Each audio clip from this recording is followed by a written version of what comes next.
மாங்காய் பறிக்க போகிறேன். எப்போதும் 50 கிலோ யூரியா சாக்கால் ஒரு 15 சாக்கு மாங்காய் எப்போதும் காய்க்கும். இப்போ சரியான பராமரிப்பு இல்லை, வெயில் அதிகம், அதனால் பூலாம் கொட்டி போய் கொஞ்சம் தான் இருக்குது. இப்போ வாங்க எரிப்போம் மாங்காய்.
நல்லா முத்திடுச்சு.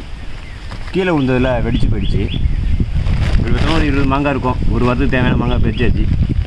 ஆனால் டெய்லி வந்தால் ஒரு 2-3 மாங்காய் அப்படியே பறித்து குழம்புக்கு வச்சுக்கலாம். ஒரு வாரத்துக்கு தேவையானதை பறித்து வச்சாச்சு.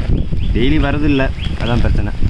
டெய்லி வந்து மரத்தை பார்த்துட்டு ஒரு 2 மாங்காய் 3 மாங்காய் பறிச்சுட்டு போனால் ஒரு நாளைக்கு இருக்கும்.